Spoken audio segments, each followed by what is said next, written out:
প্রথমে যে গুরুত্বপূর্ণ খবরের দিকে চোখ রাখতে হচ্ছে। সাত সকালে বৃদ্ধার রহস্যজনক মৃত্যু।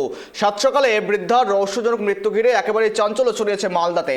মালদার চাচল থানার রানিকামাত এলাকায় চাঞ্চল্য। খুন করা হয়েছে বৃদ্ধাকে, দাবি স্থানীয় বাসিন্দাদের।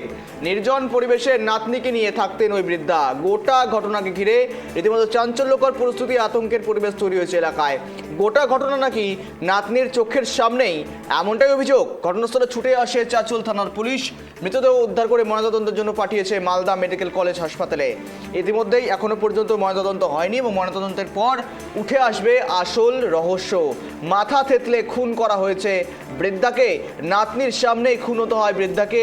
আর বৃদ্ধাকে নিয়ে একাই থাকতেন সেই নাতনি, অর্থাৎ নাতনির মুখে কিন্তু এখন সে কথাই শোনা যাচ্ছে, খুন হয়েছেন বৃদ্ধা, এমনটাই অভিযোগ।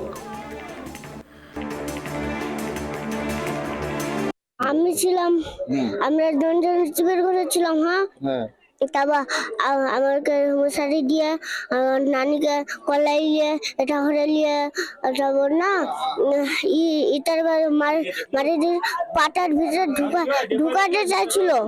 আচ্ছা, হ্যাঁ রাতে তো কোন দিক দিয়ে এসেছিল? এই বাইরে আসে না একটা এমনি করে আছে, এখানে টপকে আসেছিল। কে এসেছিল? একটা লোক? হ্যাঁ, তারপর কি করলো? তারপর কলাই নিয়ে এটা করে নিয়ে গেছিল। তো দাদিকে? হ্যাঁ, আমার নানিকে। ওর নানিকে? তারপর এটা গেট খুলে দিয়েছিল, মাথাটা ফাটাই দিয়েছে। আর আর ফের আছে না মোবাইল টিভিটাও চুরি করে নিয়ে চলে গেছে। দেখেনি, আমি লোকটাকে দেখেছিলাম খালি। লোকটা কেমন ছিল? বড় ছিল। আর কি পরে কি ছিল?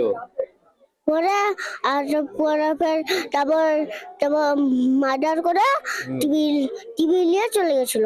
মুখে কাপড় ঢাকা ছিল? হ্যাঁ, চলে গেছিল। অনেক রাত ছিল এখন। চিৎকার করেনি তোমার দিদা?